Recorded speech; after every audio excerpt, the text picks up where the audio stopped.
إن الحمد لله نحمده ونستعينه ونستغفره ونؤمن به ونتوكل عليه ونعوذ بالله من شرور أنفسنا ومن سيئات أعمالنا من يهده الله فلا مضل له ومن يضلل فلا هادي له أي فلن تجد له وليا مرشدا ونشهد أن لا إله إلا الله وحده لا شريك له هو الذي لا ضد له ولا ند له لا مثل له ولا مثيل له لا وزير له ولا كفيل له لا شبه له ولا شبيه له لا ولد له ولا والد له وهو الواحد الفرد الصمد لم يلد ولم يولد ولم يكن له كفوا أحد ونشهد أن سيدنا ونبينا وحبيبنا وبشيرنا ونذيرنا وطبيبنا وطبيب قلوبنا وحبيبنا وحبيب ربنا محمدا عبد الله ورسوله أرسله بالحق بشيرا ونذيرا وداعيا إلى الله بإذنه وسراجا منيرا أما بعد فقد قال الله تعالى في كلامه المجيد وفي فرقانه الحميد أعوذ بالله من الشيطان الرجيم بسم الله الرحمن الرحيم ولقد آتينا لقمان الحكمة أن اشكر لله ومن يشكر فإنما يشكر لنفسه ومن كفر فإن الله غني حميد إن الله وملائكته يصلون على النبي يا أيها الذين آمنوا صلوا عليه وسلموا تسليما اللهم صل على سيدنا مولانا محمد وعلى آل سيدنا مولانا محمد সবাই একসাথে পড়ুন আল্লাহুম্মা সাল্লি আলা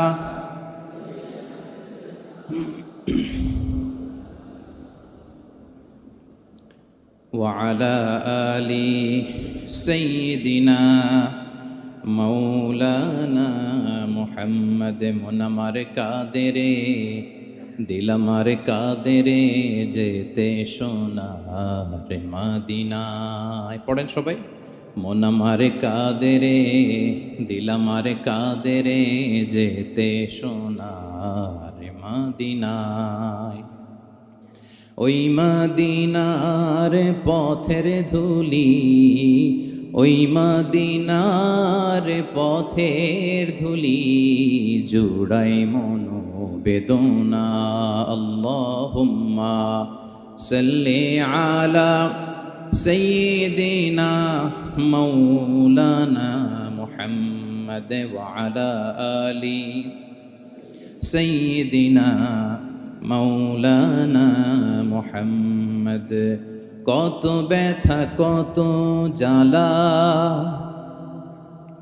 সয়েছ যে তুমি, তোমারি খুনে লাল তায়েফের ভূমি। ফেরেশতা এসে চায় ধ্বংসের হুকুম, লৌহ মাখা মুহাম্মদ প্রাণেতে হাসরাত। হে আল্লাহ দয়া করো এ তায়েফবাসী, ওরা চিনেনি তো আমি যে মুহাম্মদ, হৃদয়ে মুহাম্মদ। আল্লাহুম্মা সাল্লি আলা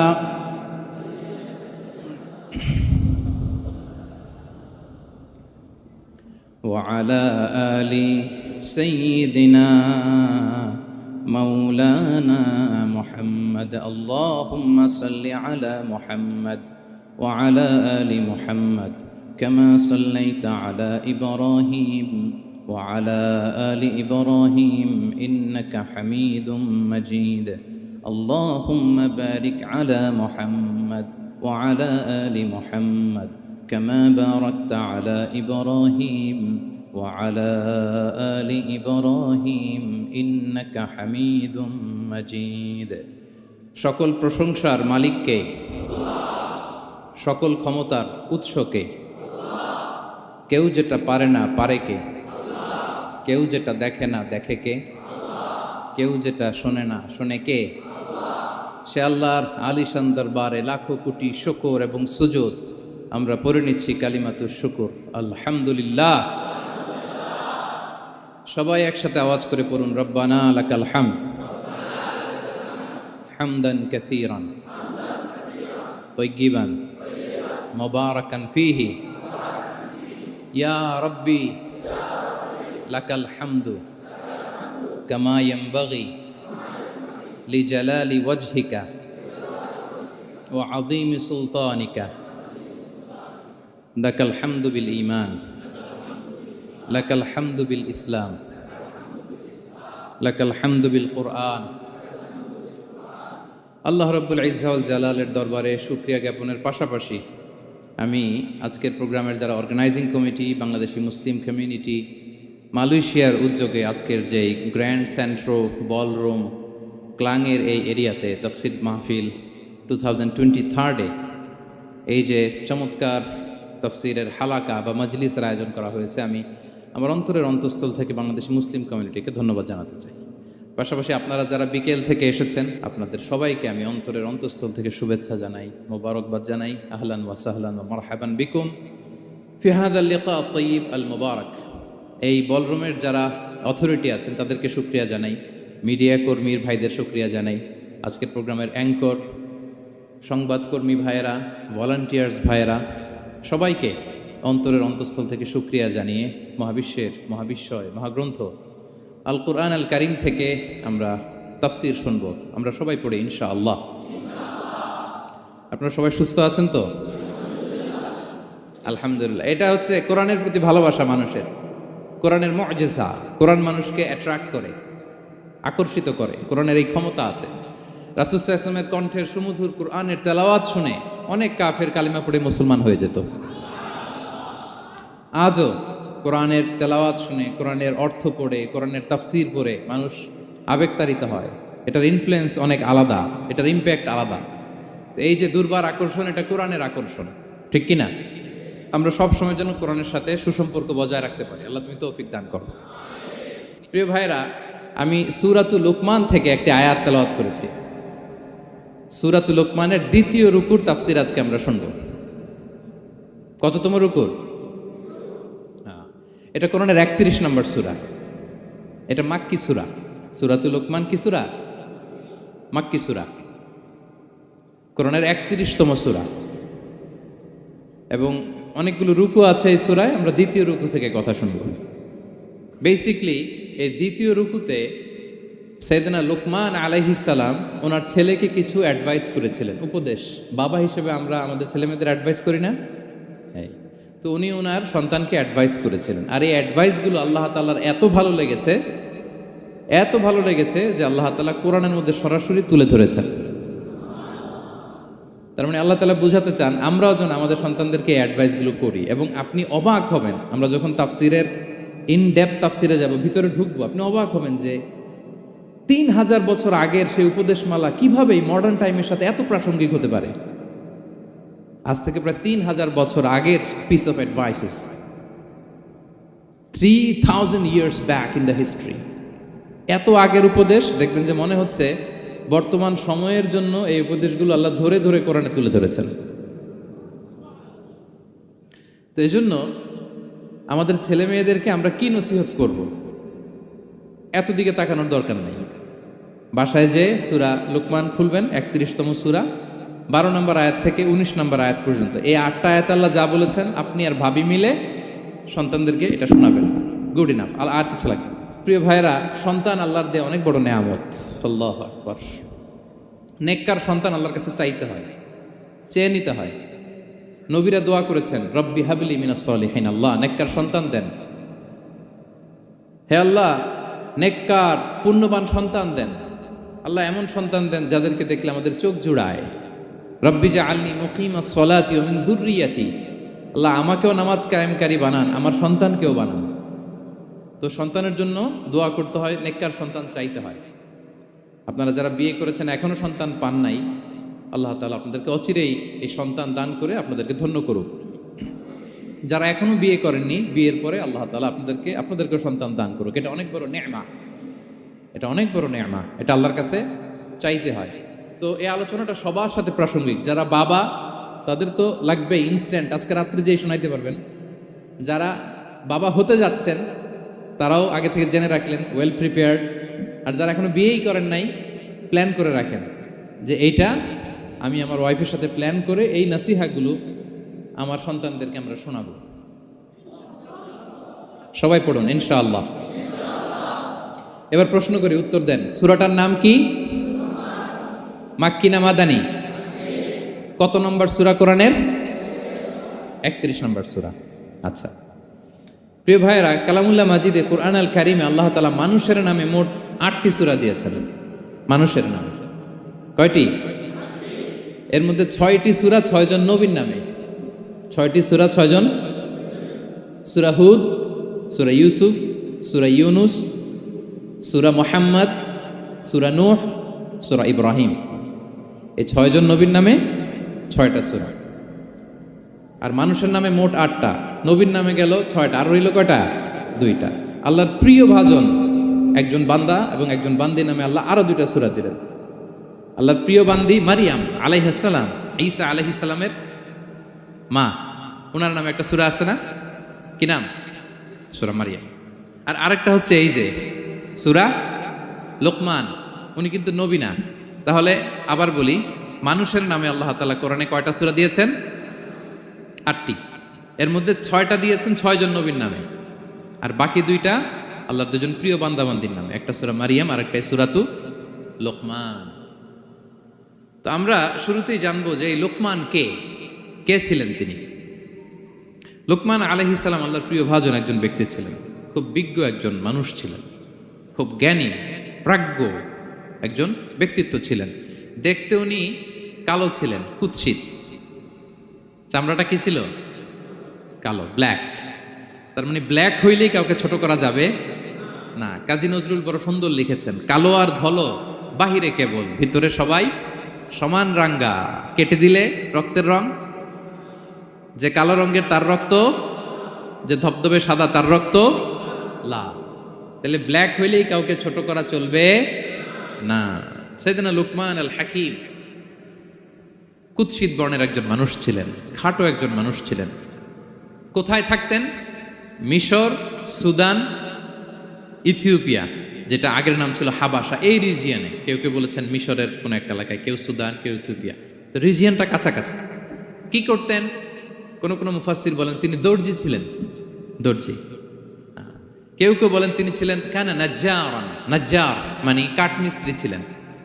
আবার কোন কোন মুফাসসির বলেন তিনি ছিলেন রাইল গানাম, মেষ পালক।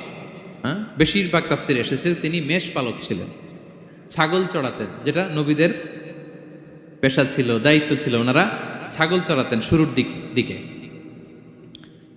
তো লোকমান হাকিম তিনিও ছাগল চড়াতেন এবং তিনি দাস ছিলেন, মুক্ত জীবন তার ছিল না। তিনি একজন মনিবের আন্ডারে তার ছাগলগুলো মরুভূমিতে যেয়ে কি করতেন? চড়াতেন। মজার ব্যাপার হচ্ছে, সারা দুপুর, সারা বিকেল, সারা দিন ছাগল চড়িয়ে আসার পরে লোকমান যখন বাসায় ফিরে আসতো, তখন এলাকার লোকজন সবাই লোকমানের কাছে জড়ো হতো, আর উনি তাদেরকে তার প্রজ্ঞা, তার বিজ্ঞচিত কথাগুলো শেয়ার করতেন, শোনাতেন, এগুলো বলতেন। তো এগুলো দেখে লোকমানের মালিক অবাক, কিরে আমার কাছে এলাকার কেউ আসে না, কিন্তু আমার দাস দেখতে কুৎসিত কালো, এই লোকমানের কাছে সবাই এসে ঘিরে থাকে, কি ওর কাছে কি পায়, কি আছে ওর কাছে? তো শ্রোতাদের কয়েকজনকে ডেকে বলল, ঘটনা কি? তোমরা সবাই লোকমান সন্ধ্যাবেলায় ফিরে আসলে তার পাশে জড়ো হও কেন, কি পাও? তো তারা বলল, আপনার দাস লোকমান, এটা সে সাধারণ কোনো মানুষ নয়, সে অসাধারণ মানুষ, সে এমন কথা বলে এগুলো শুনলে জীবন পাল্টে যায়। সুবহানাল্লাহ বিহামদিহি। মালিক বলে, ঘটনা কি? আমি ওর মালিক, কই কোনোদিন তো এরকম ওর সাথে কোনো কনভারসেশনে যাই নাই, কথা হয় নাই, আমি তো শুনি নাই, দেখি আজকে চেক করে দেখি কি ওর এত বিজ্ঞতা, এত জ্ঞান, এত প্রাজ্ঞতা কিসের, দেখি। তো আজকে সন্ধ্যাবেলায় ফিরছে, উনি বলতেছে, ইয়া লোকমান ইযবাহ লানা শাতান, একটা ছাগল জবাই করো, ওয়া আখরিজ মিনহা আতিয়াবা মুদগাতাইন, এবার এই ছাগলের সবচেয়ে শ্রেষ্ঠ দুইটা অঙ্গ কেটে নিয়ে আসো, যাও। ফা আখরাজাল লিসান ওয়াল কলব, লোকমান যে ছাগল জবাই করে ছাগলের জিহ্বাটা আর কলব, হার্ট, এই দুইটা কেটে নিয়ে আসছে, বলছে এই দুইটা শ্রেষ্ঠ। বলছে আচ্ছা ঠিক আছে। মালিক আবার বললো, ওয়াযবাহ লানা শাতান উখরা ইয়া লোকমান, যাও আরেকটা জবাই করো, ওয়া আখরিজ মিনহা আখবাসা মুদগাতাইন, এবার সবচেয়ে নিকৃষ্ট দুইটা অঙ্গ ছাগলের কেটে নিয়ে আসো, যাও দেখি তো।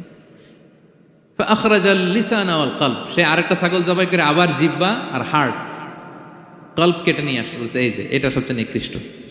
তো মালিক বলে, মা হাযা ইয়া লোকমান, মা লাকা ইয়া লোকমান, ঘটনা কি লোকমান? শ্রেষ্ঠ দুটো অঙ্গ কাটতে বললাম, জিহ্বার কলিজা হৃদয় কেটে নিয়ে আসলা, বললাম সবচেয়ে নিকৃষ্ট দুটো অঙ্গ কাটো, আবার জিহ্বার এটা কেটে নিয়ে আসলা।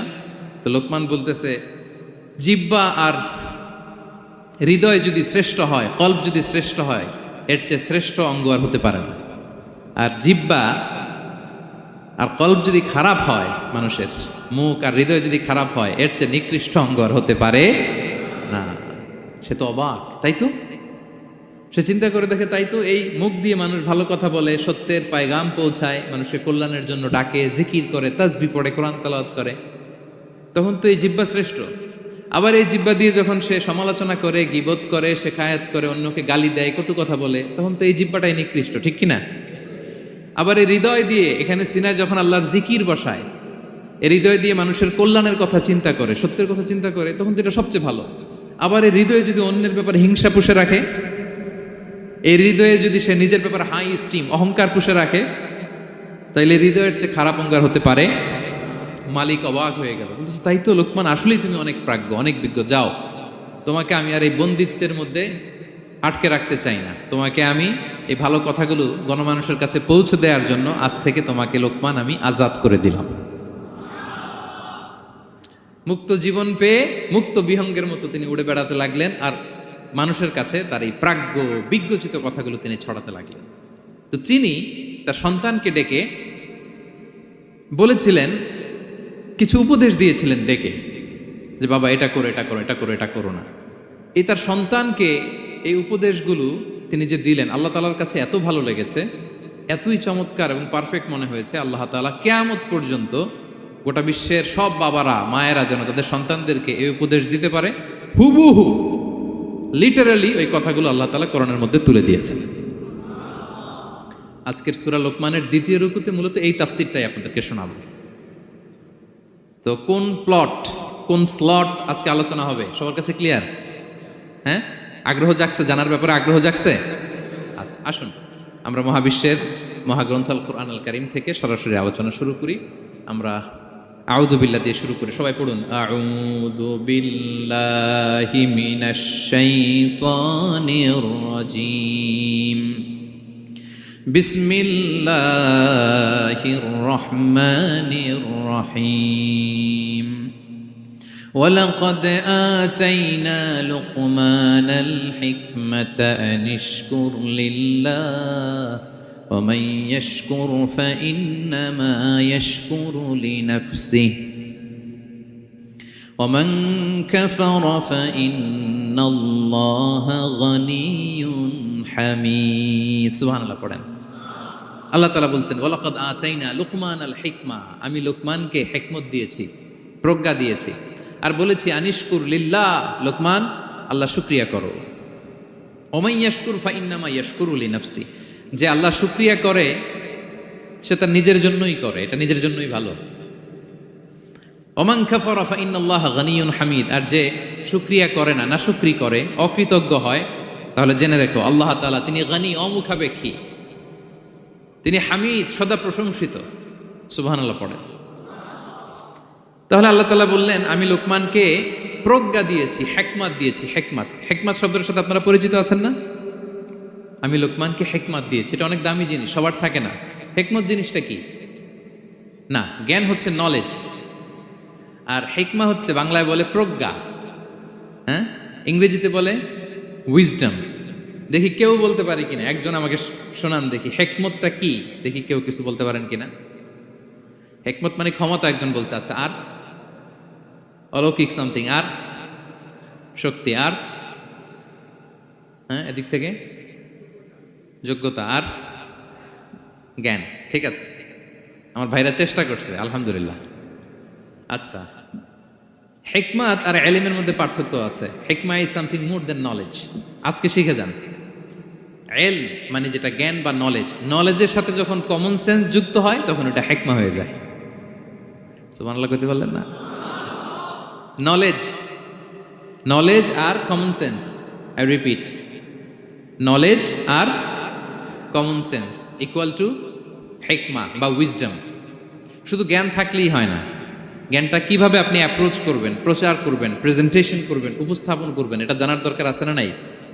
অনেকের অনেক জ্ঞান আছে কিন্তু কিভাবে বলতে হয়, কতটুকু বলতে হয় এটা জানে না, তাই না? তাহলে জ্ঞানকে কাজে লাগানোর যে মেকানিজম, যে কর্মকৌশল, এটার নাম হিকমা। আল্লাহ বলেছেন হিকমতের সাথে দাওয়াত দাও। উদউ ইলা সাবিলি রাব্বিকা বিল হিকমা, হিকমতের সাথে দাওয়াত দাও। নামাজ পড়া ফরজ, সবাই জানি না আমরা, এটারে বলে ইলম। কিন্তু নামাজটা কিভাবে পড়তে হয়, রুকু কেমনে দিতে হয়, সেজদা কেমনে করতে হয়, হ্যাঁ, সালাম ফিরায় কিভাবে এটা এক্সিট করতে হয়, এই পুরো মেকানিজমটা জানার নাম হিকমা। তাহলে knowledge plus common sense equal to হিকমা। জ্ঞান আর কমন সেন্স একসাথে যদি হয় এটা উইজডম বা প্রজ্ঞা হিসেবে রিফ্লেক্ট করে। বুঝতে পারছেন? আল্লাহ বললেন আমি লোকমানকে প্রজ্ঞা দিয়েছি। হ্যাঁ, ওমাই ইউতাল হিকমাতা ফাকাদ উতিয়া খায়রান কাসীরা, আর যাকে আমি প্রজ্ঞা দিয়েছি তাকে আমি অনেক কিছু দিয়েছি। সুবহানাল্লাহ পড়ে। আল্লাহ তাআলা যেন আমাদেরকে প্রজ্ঞা দিয়ে ধন্য করে, আমরাও যেন হিকমতের অধিকারী হতে পারি। আল্লাহ তুমি তৌফিক দান করো। তাই জন্য আল্লাহ বললেন ওয়ালাকাদ আতাইনা লুকমানাল হিকমাতা আনিশকুর লিল্লাহ ওয়া মান ইয়াশকুর ফাইন্নামা ইয়াশকুরু লিনাফসি। আমি লোকমানকে হিকমা দিয়েছি মানে প্রজ্ঞা দিয়েছি, আর বলেছি আমি আল্লাহর শুকরিয়া করো। যে শুকরিয়া করে সে তার নিজের জন্যই করে, যে কুফরি করে, অকৃতজ্ঞ হয়, জেনে রেখো আমি আল্লাহ গানিয়ুন হামিদ, আমি গানি, অমুখাপেক্ষী, হামিদ, সপ্রশংসিত। আল্লাহ লোকমানকে বললেন আনিশকুর লিল্লাহ, আল্লাহর জন্য শুকরিয়া করো। শুকরিয়া যে করে সে তার নিজের জন্যই করে, এখানে আল্লাহর কিছু হয় না। নাকি আমরা শুকরিয়া করলে আল্লাহর ক্ষমতা 1 ইঞ্চি বেড়ে যায়? আমরা গোটা বিশ্বের সবাই সিজদায় পড়ে থাকলে আল্লাহর ক্ষমতা একটু বেড়ে যাবে না? পারবে? আর আমরা সবাই যদি সবচাইতে পাপী হয়ে যাই আল্লাহর ক্ষমতা কমে যাবে না? কমবে। তাহলে লাভ লস আল্লাহর কিছু নাই, লাভ লস সব কাদের? আওয়াজ করে সবাই বলুন, লাভ লস কাদের? শুকরিয়া করলে আমাদের লাভ। লা ইন শাকারতুম লা আযীদান্নাকুম ওয়া লা ইন কাফারতুম ইন্না আযাবি লাশাদীদ। আল্লাহ বলেন যদি তোমরা শুকরিয়া করো নেয়ামত বাড়িয়ে দেব, আর যদি কুফরি করো জেনে রেখো আমার আযাব, আমার পানিশমেন্ট, আমার শাস্তি বড় করা। আমি আল্লাহ সব সময় ধরি না, ধরলে ছাড়ি না। ঠিক কি না? ধরে ধরে ধরে না, ধরলে আল্লাহ ছাড়ে না। শুকরিয়া করলে তিনি বাড়াতে থাকে, দিতেই থাকে। শুকরিয়া করবেন তো পাবেন, নিয়ামতে শুকরিয়া করবেন তো পাবেন, করবেন তো পাবেন। তো শুকরিয়া করলে আমাদের লাভ, আমাদের লাভ। হাদিসে কুদসিতে আল্লাহ বলেছেন, এই বানি আদম সবাই মিলে, আলা আতকা কলবি রাজুলিন ওয়াহিদ, তোমরা যদি সবাই সবচেয়ে মুত্তাকি হয়ে যাও, ইবাদতে লুটিয়ে পড়ো সবাই, আমার কিচ্ছু পারবে না। আর তোমরা সবাই যদি আফজারি কলবি রাজুল ওয়াহিদ, সবচেয়ে নিকৃষ্ট আত্মার মানুষ হও, পাপাচারে ডুবে যাও, আমি আল্লাহর ক্ষমতার 1 ইঞ্চিও কমবে না। তাহলে শুকরিয়া করলে কাদের লাভ? সেটাই আল্লাহ বললেন, শুকরিয়া করলে তোমাদের লাভ। ওমান কাফারা ফা ইন্নাল্লাহা গানিয়্যুন হামিদ, তিনি অমুখাপেক্ষী, অমুখাপেক্ষী, তিনি কারো কাছে ঠেকা না, কিন্তু আমরা তার কাছে ঠেকা। ঠিক কিনা? আমরা বিপদে পড়লে কার কাছে চাই? আল্লাহ কারো কাছে চায়? আমাদের ফরিয়াদ আমরা কার কাছে জানাই? আল্লাহর কি কারো কাছে ফরিয়াদ জানানো লাগে? তিনি গানিয়্যুন হামিদ, অমুখাপেক্ষী, কারো প্রতি তিনি মুখাপেক্ষী নয়। গোটা বিশ্ব তার কাছে প্রার্থনা করে, গোটা বিশ্ব মুখ থুবড়ে তার কাছে পড়ে থাকে, গোটা বিশ্ব লুটিয়ে পড়ে সিজদায় পড়ে তার কাছে রোনাজরি করে, কিন্তু তিনি কারো কাছে কিছু চেতে হয় না। তিনি গানিয়্যুন হামিদ। এরপর আল্লাহ তাআলা সেদিন লোকমান আলাইহিস সালাম সন্তানকে কি উপদেশ দিলেন এর পরের আয়াত থেকে শুরু করলেন। আল্লাহ তাআলা বললেন, ওয়া ইয ক্বালা লুকমানু লিবনিহি ওয়া হুয়া ইয়াইদুহু ইয়া বুনাইয়া লা তুশরিক বিল্লাহ ইন্নাশ শিরকা লাযুলমুন আযীম। আল্লাহ বললেন, স্মরণ করুন সে সময়ের কথা যখন লোকমান তার সন্তানকে বলেছিল, কি অবস্থায়? ওয়া হুয়া ইয়াইদুহু, ওয়াজ করতেছিল, ছেলেকে নাসিহাত করতেছিল, কাউন্সেলিং করতেছিল।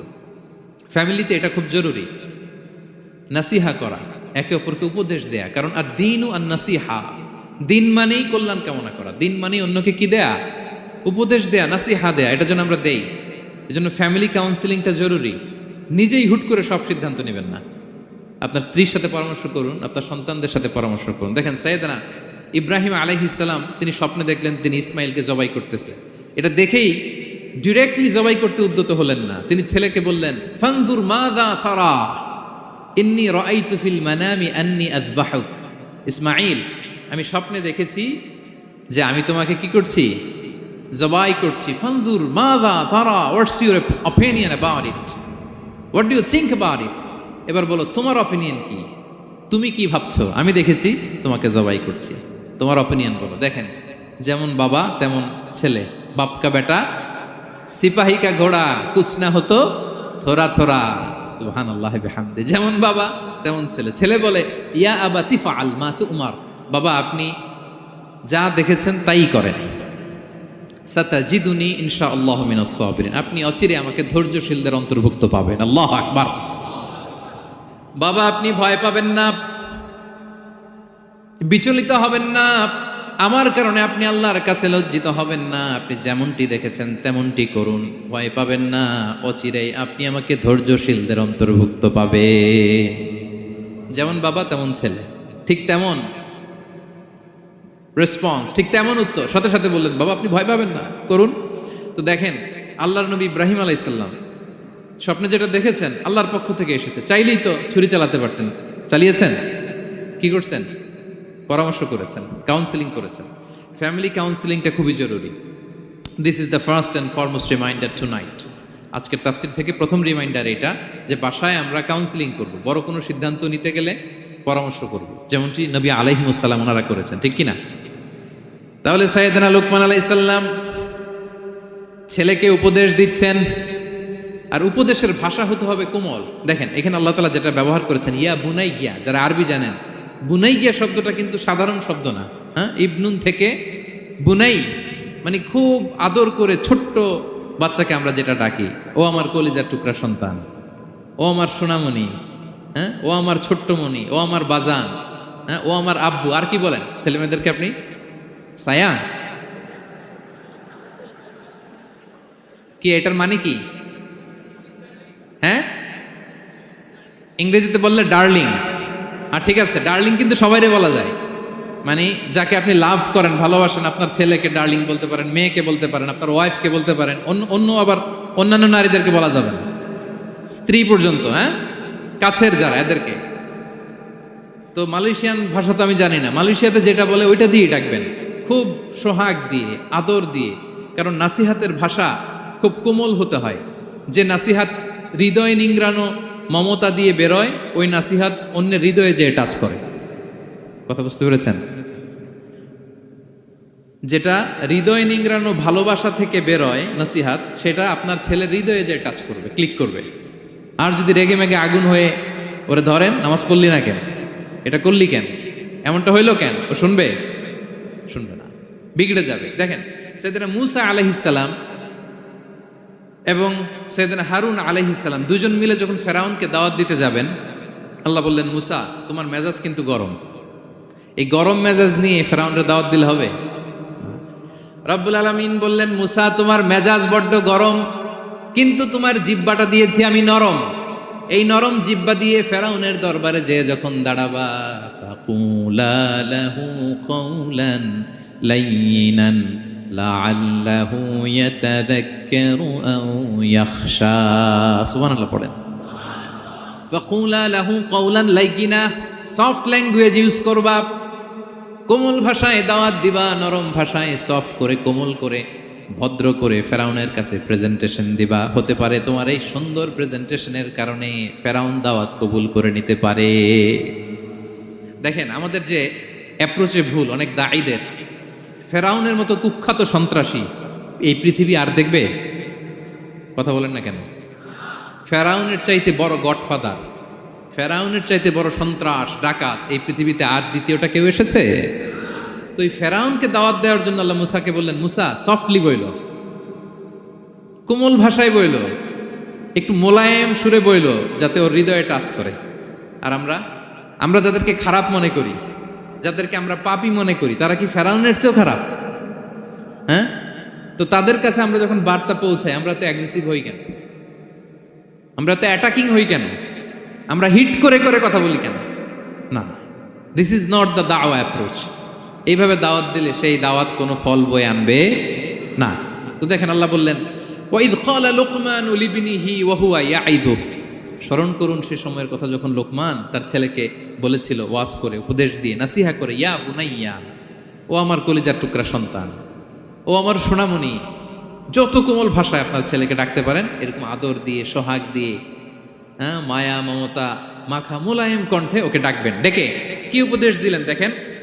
সাইয়েদনা লোকমান প্রথম উপদেশ দিলেন, ইয়া বুনাইয়া, আমার সন্তান, লা তুশরিক বিল্লাহ, ও আমার কলিজার টুকরা বাবা, আল্লাহর সাথে তুমি শিরক করো না। প্রথম উপদেশ, খবরদার আমার কলিজার টুকরা সন্তান, আল্লাহর সাথে শরিক করতে যেও না, আল্লাহর সমকক্ষ কাউকে মনে করো না। আল্লাহকে যেমনি বড় মনে করো, আল্লাহকে যেমনি রিজিক দাতা মনে করো, আল্লাহকে যেমনি পালন কর্তা মনে করো, গোটা বিশ্বের কোন সৃষ্টিকে এমন মনে করো না। লা তুশরিক বিল্লাহ, শিরক করো না। প্রথম অ্যাডভাইস দেখেন, প্রথম অ্যাডভাইসটা অনেক গুরুত্বপূর্ণ। সবচেয়ে জরুরিটা আগে বলতে হয়। কি বলেন? আগে বলতেছে লা তুশরিক বিল্লাহ, ও আমার সন্তান, আল্লাহর সাথে শরীক করো না, কারণ ইন্না শিরকা লা যুলমুন আযীম, আল্লাহর সাথে শিরক বড় পাপ, এটা হচ্ছে যুলমুন আযীম, অনেক বড় জুলুম, এটা মহাপাপ, এটা অনেক বড় জুলুম। শিরকের চাইতে বড় জুলুম আর হতে পারে? শিরকের চাইতে বড় জুলুম আর হতে পারে? কারণ এই জুলুম আপনি সৃষ্টি হয়ে করতেছেন কার প্রতি? বুঝে থাকলে উত্তর দেন। এই জুলুম আপনি সৃষ্টি হয়ে কার প্রতি করতেছেন? আল্লাহর প্রতি। জুলুম কারে বলে দেখি, কে বলতে পারে? অত্যাচার আর মানুষের হক নষ্ট করা। মাশাআল্লাহ, অনেক চমৎকার, এটা জুলুম। তার মানে অধিকার নষ্ট করা। কি বলেন? অধিকার হরণ করা, এটা হচ্ছে জুলুম। ইনসাফ বিরোধী কাজ করা, এটা জুলুম। এই যে আল্লাহ তাআলা আমাদের সৃষ্টি করলেন, অস্তিত্বহীনতা থেকে তিনি আমাদের অস্তিত্ব দিলেন, আমাদেরকে রিজিক দিলেন, নেয়ামত দিয়ে আমাদেরকে ধন্য করলেন। তো আল্লাহ তাআলার অধিকার ছিল না যে তাকেই আমি সিজদা দিব? এটা তার অধিকার। এটা কার রাইট? আমরা হিউম্যান রাইটস নিয়ে কথা বলি, অ্যানিমাল রাইটস নিয়ে কথা বলি, উইমেন রাইটস নিয়ে কথা বলি। ইবাদতের অধিকারী তিনি, এটা তার অধিকার।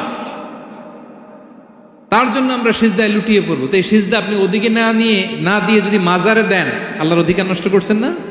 কথা বলেন, এটা ইনসাফ হয়েছে? যিনি রিজিক দিল, যিনি সৃষ্টি করলো, যিনি নিয়ামত দিল, তার ইবাদত না করে আপনার মতো আরেকটা সৃষ্টির সামনে আপনি এরকম নমস্ত নমস্ত গান, এটা তার অধিকার হরণ হয়েছে না? এটা ইনসাফ বিরোধী হয়েছে না? এজন্য আল্লাহ বলেছেন ইন্না শিরকালা যুলমুন আযীম। শিরকে সবচেয়ে বড় জুলুম বলার কারণ কি? কারণ আপনি সৃষ্টি হয়ে স্রষ্টার উপর জুলুম করেছেন, এর চেয়ে বড় জুলুম আর হতে পারে। এজন্য সাইয়েদনা লুকমান আলাইহিস সালাম বললেন, ইয়া বুনাইয়া লা তুশরিক বিল্লাহ, ও আমার কলিজার টুকরা সন্তান, খবরদার খবরদার, কশিন কালেও আল্লাহর সাথে শিরক করবে না। কারণ শিরক হলো সবচাইতে বড় জুলুম, সবচেয়ে বড় পাপ, সব পাপের বাপ, এর নাম হচ্ছে শিরক। এর চেয়ে বড় পাপ হতে পারে? পাপের জগতে যদি র্যাঙ্কিং করেন, নাম্বার ওয়ান সবাই সবাই নাম্বার ওয়ান। আল্লাহ সব মাফ করে দেয়, সব গুনাহ তিনি ক্ষমা করে দেয়, সব পাপকে তিনি চাইলেই মোচন করে দিতে পারেন, শুধুমাত্র কেবলমাত্র শিরকের গুনাহ ছাড়া। ঠিক কিনা? ইন্নাল্লাহা লা ইয়াগফিরু আন ইউশরাকা বিহি ওয়া ইয়াগফিরু মা দুনা যালিকা লিমান ইয়াশা। আল্লাহ তাআলা চাইলে সব গুনাহ তোমার ক্ষমা করে দিতে পারেন, কেবলমাত্র শিরকের গুনাহ ছাড়া। এটা ক্ষমা করে না, কারণ এইটা আল্লাহকে অপমান করার শামিল। ঠিক কিনা? আল্লাহর উদাহরণ বাদ দেই, আপনার বস যে আপনাকে খুব ভালোবাসে, যে আপনাকে স্যালারির বাইরেও আরো অনেক কন্ট্রিবিউশন করে, টাকা দেয়, আদর করে, এই সুবিধা দেয়, ওই সুবিধা দেয়, আপনি উনারে শ্রদ্ধা না দেখাইয়া এই শ্রদ্ধা আপনি অন্যদের দেখান, কিন্তু উনারে শ্রদ্ধা করেন না, উনি এটা মেনে নিবে? কথা বলেন। যে আল্লাহ আপনার জীবন দিলেন, রিজিক দিলেন, সব দিলেন, গোটা জগৎটাই তো তা, সব দেওয়ার পরেও সিজদা যে আপনি কোথায় দেন? হ্যাঁ, মাজারে, দরগায়, বাবার কাছে। এরকম আছে না নাই? হ্যাঁ, আমাদের এখানে কেউ নাই। হ্যাঁ, দেশে গেলে এরকম মাজারে যে মানত টানত করেন নাকি? হ্যাঁ, মানত করেন? মাজারে সেজদা দেওয়া যাবে? চাইতে হবে একটা সত্তার কাছে, চিল্লায় বলুন তো তিনি কে? এজন্য বিশ্বনবী বলেন, ইযা সাআলতা ফাসআলিল্লাহ, চাইলে আল্লাহর কাছে চাও। ওয়া ইযা ইসতাআনতা ফাসতাইন বিল্লাহ, সাহায্য যদি চেতে হয় একজনের কাছে চাইবা, চিল্লায় বলেন তিনি কে? নাকি বাবার কাছে? হ্যাঁ, দয়াল বাবা রে দয়া করো আমারে। আপনার বাবার যখন ডায়রিয়া হয় উনি চায় কার কাছে? আপনার বাবা যখন বিপদে পড়ে কাঁদে কার কাছে? এই জন্য আমরা চাবো কার কাছে? দয়াল আল্লাহ রে দয়া করো আমারে, এটা বলতে হবে। ঠিক কিনা? বলেন সবাই, দয়াল আল্লাহ রে দয়া করো আমারে। এজন্য এই জিনিসটা সাইয়েদনা লুকমান আলাইহিস সালাম প্রথমে ফোকাস করলেন, বললেন লা তুশরিক বিল্লাহ, ও আমার কলিজার টুকরা সন্তান, আল্লাহর সাথে শিরক করো না, খবরদার আল্লাহর সাথে কাউকে সমকক্ষ মনে করবা না। কারণ ইন্না শিরকা লা যুলমুন আযীম, শিরিক হলো সব চাইতে বড় পাপ, মহা জুলুম। এই জুলুম আল্লাহর প্রতি করা হয়। তাহলে প্রথম উপদেশটা বুঝতে পারছেন আমার প্রিয় ভাইরা? আল্লাহর সাথে শিরক করা চলবে। চাইবো কার কাছে? সন্তান হয় না, কই চাবেন? নাকি মাজারে? মাজারে চাওয়া যাবে? বাবার কাছে চাওয়া যাবে? ছেলে সন্তান দেয় কে? মেয়ে দেয় কে? ছেলে মেয়ে দুটোই দেয় কে? ছেলেও দেয় না, আবার মেয়েও দেয় না। চিৎকার করে বলেন তো তিনি কে? আমরা তার কাছে চাইব। সব পরিস্থিতিতে আমরা একজনের কাছে চাইব, তিনি কে? আবার রব্বুল আলামিন বিশ্বনবীকে জানিয়ে দিলেন, ও নবী শোনো শোনো, তোমার আগে সব নবীকে আমি জানিয়ে দিয়েছি, লা ইন আশরাকতা লা ইয়াহবাতান্না আমালুকা ওয়া লা তাকুনান্না মিনাল খাসিরিন। তুমি যদি আল্লাহর সাথে কাউকে শিরক করে ফেলো, তোমার সব আমলগুলো বাতিল হয়ে যাবে, কিয়ামতের ময়দানে তুমি হবা খাসিরিন, ক্ষতিগ্রস্ত, কিছুই থাকবে না। কিয়ামতের ময়দানে তুমি হবা হাই হাই কোম্পানির ম্যানেজার। যদি শিরক করো তোমার আমল বাতিল, খবরদার, কিয়ামতের দিন তুমি হাই হাই করবে, অভাগা দুর্ভাগা হয়ে উঠবে। এজন্য শিরককেও আমরা না বলে দিব। শিরকের সাথে আমাদের কোনো সম্পর্ক আছে? জোরে বলেন। গুরুত্বপূর্ণ পয়েন্ট, এজন্য ছেলেকে আগে বলল, বাবা খবরদার শিরক করো না।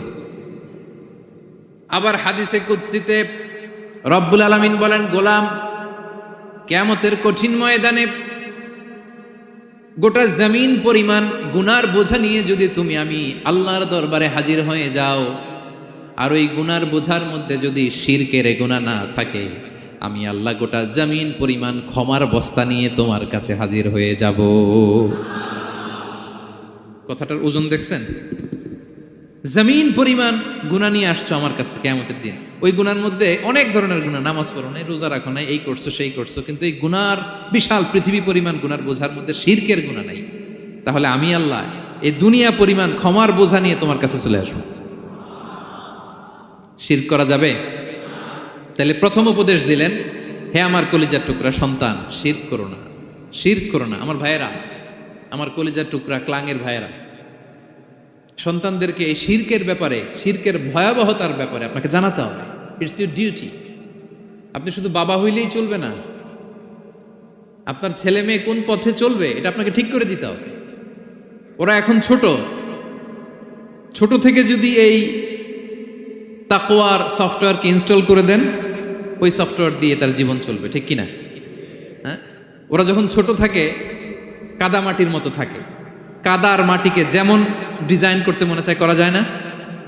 একই কাদা মাটি দিয়ে বল বানানো যায়, ঘর বানানো যায়, পুতুল বানানো যায়, ওই এটা বানানো যায়, অনেক কিছু বানানো যায়। কিন্তু এটা যখন শুকিয়ে শক্ত হয়ে যায়, আর কিছু করা যায়? হ্যাঁ, আমাদের আঞ্চলিক ভাষায় বলে কাঁচা না নোয়ালে বাস, পাকলে করে।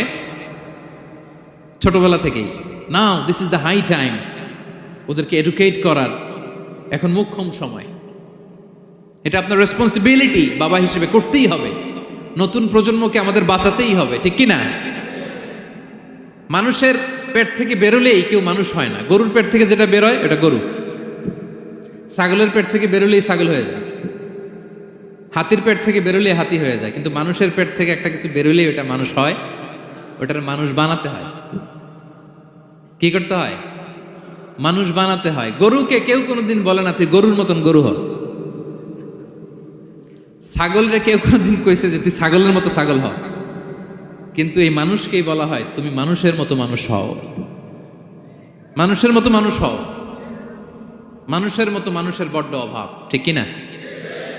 তো আমাদের ছেলেমেয়েরা মানুষের মতো মানুষ হোক, আমরা চাই কি চাই না? এই উপদেশগুলো আমাদের দিতে হবে, ওদেরকে জানাতে হবে। ছোট্ট মানুষ অনেক কিছুই বুঝে না, ওদেরকে কোনটা সত্যবাদিতা, কোনটা ন্যায়পরায়ণতা, কোনটা আমানতদারিতা, কোনটা চুরি ধরে ধরে বোঝাতে হয়। আমাদের ছোট্ট সোনামণিরা দেখবেন ছোটবেলায় ওই ছোট অবস্থায় যারা থাকে, ছোট স্কুলে যায়, স্কুলে যে আরেকজনের পেন্সিল ব্যাগে করে নিয়ে আসে দেখবেন। মানে ওরে দিচ্ছেন আপনি ব্লু কালারের, ওর এটা ভালো লাগে নাই, ওর ভালো লাগছে পিঙ্ক কালারের একটা, তো আরেকজনের পিঙ্ক কালারের পেন্সিল ব্যাগে করে নিয়ে আসছে, রাবার নিয়ে আসছে। ও খারাপ মনে আনে নাই, কারণ ও জানে না, ও ভাবছে যেটা সুন্দর লাগে ওইটাই মনে হয় আমার। কিন্তু অন্যের জিনিস যে না বলে নিয়ে আসলে এটাকে চুরি বলে, ও এটা জানেই না। তো এগুলো ওদেরকে জানানোর, শিখানোর দরকার আছে না নাই? দায়িত্বটা কার? বাবা মায়ের। আমার প্রিয় ভাইয়েরা, সন্তানদেরকে যেন আমরা গাইড করি, ইনস্ট্রাক্ট করি, আমরা যেন ওদেরকে শিখাই কোনটা সত্য কোনটা মিথ্যা। এখন তো এই যে সোশ্যাল মিডিয়ার যুগ, এটা ছাড়া খেতেই চায় না, তাই না? ঘুমাতেই চায় না। সে কি দেখে এটা আপনার জানতে হবে। সে কোথায় যায়, সে কার সাথে মেশে, সে কোন সাইটগুলো ব্রাউজ করে, এটা বাবা হিসেবে জানার দরকার আছে না নাই? প্যারেন্টিং কন্ট্রোলের একটা ব্যবস্থাপনা আছে, আপনি কন্ট্রোল করে দিতে পারবেন। আপনি সাইন করে দিবেন ইউটিউবে আপনার জিমেল দিয়ে, ও কি দেখে আপনি সব চেক করতে পারবেন হিস্ট্রিতে। যুগ যেমন, ওই যুগের মেডিসিনও তেমন, ওইভাবে আপনাকে নিয়ন্ত্রণ করতে হবে। কারণ এই যুগে আমাদের তরুণ শিশু কিশোররা এত এত চ্যালেঞ্জের সম্মুখীন হচ্ছে যেটা আগে কখনো হয় নাই। The world is changing so fast, it's very difficult to handle our teenagers. ওদের প্রশ্ন শুনলে আপনি অবাক হয়ে যাবেন। আমি উত্তর দিতে পারি না মাঝে মাঝে, আমার ছোট মেয়ের অনেক প্রশ্নের উত্তর দিতে পারি না, মানে পারি, ও মানতে চায় না, আর্গুও করে, এমন এমন কথা বলে যেগুলো আমরা 10-15 বছর বয়সেও শিখি নাই। আজকে 5-6 বছরের ছোট বাচ্চা, ছেলে মেয়ে আপনাকে এমন প্রশ্ন করবে আপনি অবাক হয়ে যাবেন।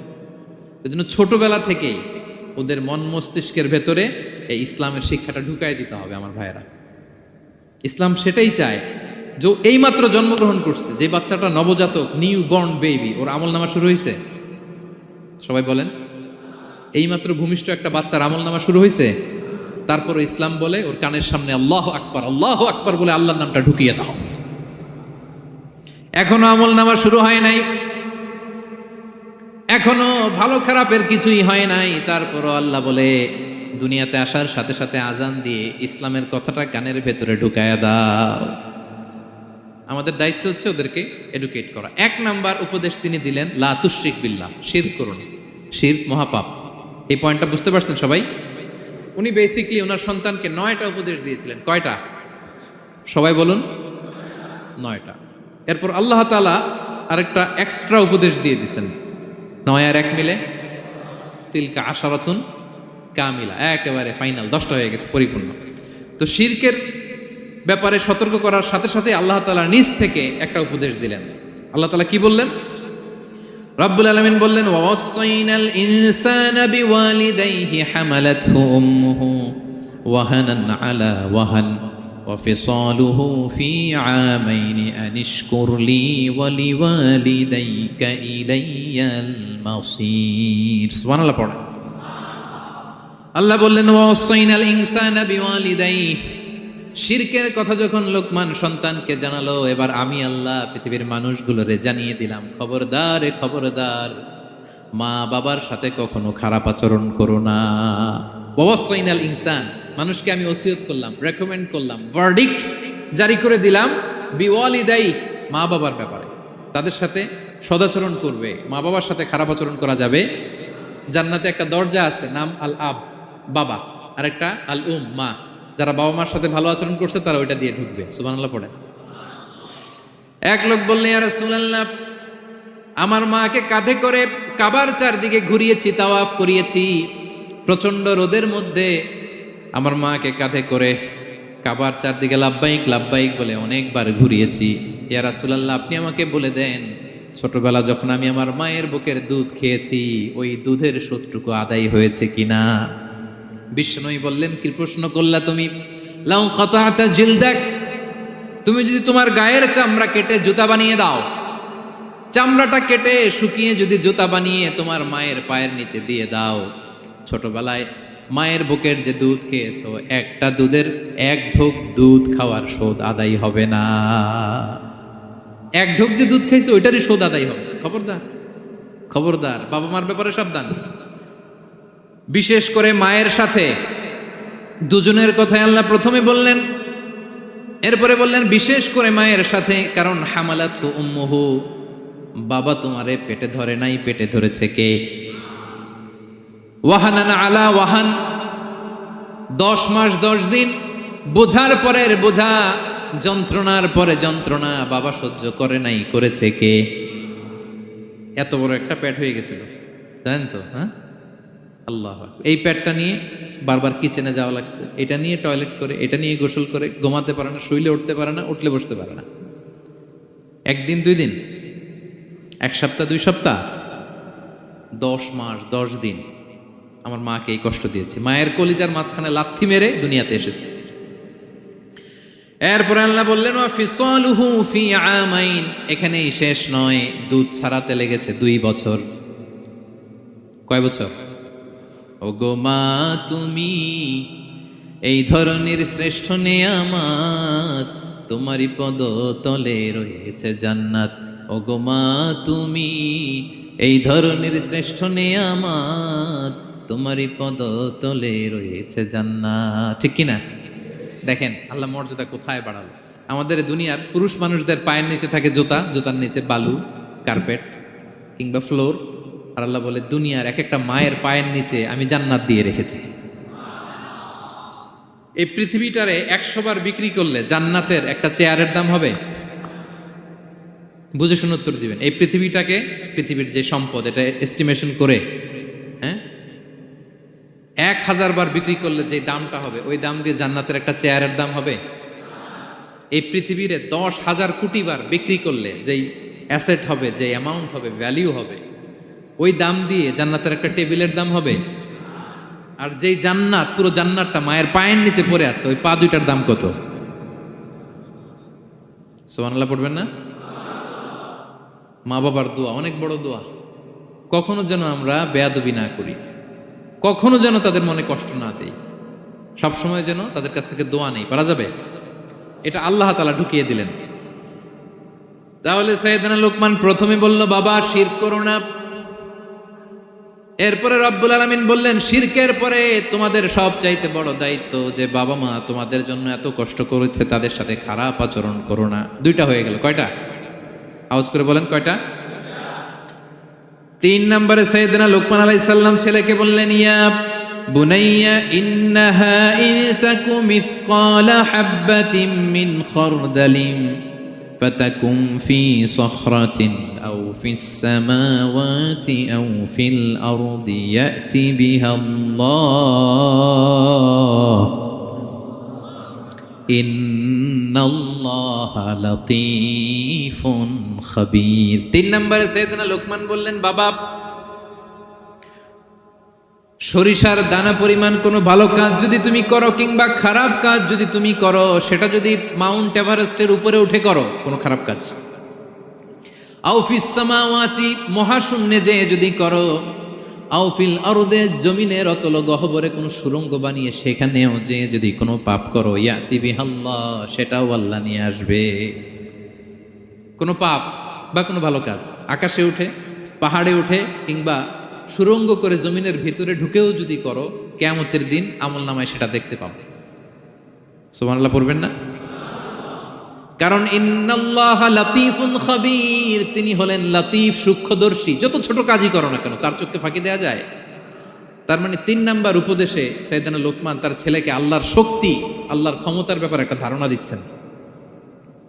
নিজের ছেলেকে তার রবকে চিনাইতে হবে। আমাদের রবকে আমাদের চিনার দরকার আছে না নাই?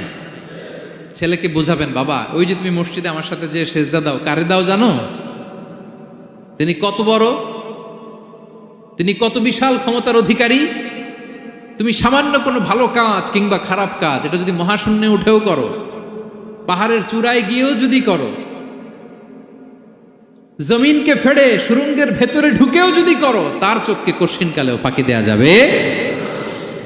তার মানে 3 নম্বরে আল্লাহর ধারণার ব্যাপারে, শক্তির ব্যাপারে, ক্ষমতার ব্যাপারে, আল্লাহ তাআলার অথরিটির ব্যাপারে, ক্যাপাসিটির ব্যাপারে একটা স্বচ্ছ ধারণা দিয়ে দিল। তুমি জানো নাকি কোন রবের ইবাদত তুমি করো? গোটা দুনিয়ার সবার চোখকে ফাঁকি দেয়া গেল, আল্লাহর চোখকে কঠিনকালেও ফাঁকি দেয়া যায় না। ঠিক কি না? এই পৃথিবীতে সবার চোখকে ফাঁকি দেয়া যায় কি যায় না? পুলিশের চোখ, সিকিউরিটির চোখ, বিমানবন্দরে কাস্টমস অফিসারের যে অফিসার থাকে তাদের চোখ, বিভিন্ন জায়গায় বড় বড় যে সিসি ক্যামেরা থাকে, এগুলো ফাঁকি দেয়া যায়। ফাঁকি দেয়া যায় না একজনের চোখ। আওয়াজ করে বলুন তো তিনি কে? ফাঁকি দেওয়া যায়? আচ্ছা বলেন, এই ছোটবেলা থেকেই এই সেন্সেশন, এই অনুভূতি যদি, এই অনুভূতির সফটওয়্যার যদি আপনার ছেলের মাথায় ঢুকায় দেন, এই ছেলে কোনোদিন দুর্নীতি করবে? খাদ্যে ভেজাল দিবে? মাছে ফরমালিন দিবে? প্রতিবেশীকে কষ্ট দিবে? অনিয়ম করবে? অন্যের অধিকার হরণ করবে না। এজন্য ছোটবেলা থেকেই তার রবকে চিনায় দিতে হবে, রবকে চিনায় দিতে হবে। 3 নম্বরে ছেলেকে তিনি বললেন, বাবা অতি ক্ষুদ্র ভালো কাজ কিংবা খারাপ কাজ যেখানেই করো না কেন, কিয়ামতের দিন সেটা তুমি দেখবা। তার মানে তখন থেকে সে বুঝবে, আমি যাই করি না কেন ভালো করলে এটার একটা প্রতিদান, একটা রিওয়ার্ড আমি পাবো। ঠিক না? আর খারাপ যদি করি এটার শাস্তি আমাকে ভোগ করতেই হবে। আল্লাহর সুপ্রিম কোর্টের কাঠগড়ায় আমাকে দাঁড়াতেই হবে। নিক্তিপাল্লা, মাওয়াজিন আল কিসত, ন্যায়ের মানদণ্ড আল্লাহ সেদিন স্থাপন করবেন। আমরা যেটা মিজানের পাল্লা বলি, এটা মূলত ন্যায়ের মানদণ্ড। সামান্য ক্ষুদ্রাতি ক্ষুদ্র জিনিস দিলেও ওইখানে টের পাওয়া যায়। সুবহানাল্লাহ পড়েন। আচ্ছা আমরা যে চাল কিনি, ডাল কিনি, ধরেন 10 কেজি চালের একটা বস্তা কিনছি, দেখবেন যে অনেক সময় মাপটা একুরেট হয় না। 10 কেজির যে হয়তো একটু বেশি অথবা হয়তো একটু কম, এরকম হয় না অনেক সময়? 5 কেজি কিনছেন এক দোকান থেকে, আরেক জায়গায় যে ভালোভাবে মাপ দিয়ে দেখবেন যে একটু বেশি হয়েছে অথবা একটু কম হয়েছে। ঠিক কিনা?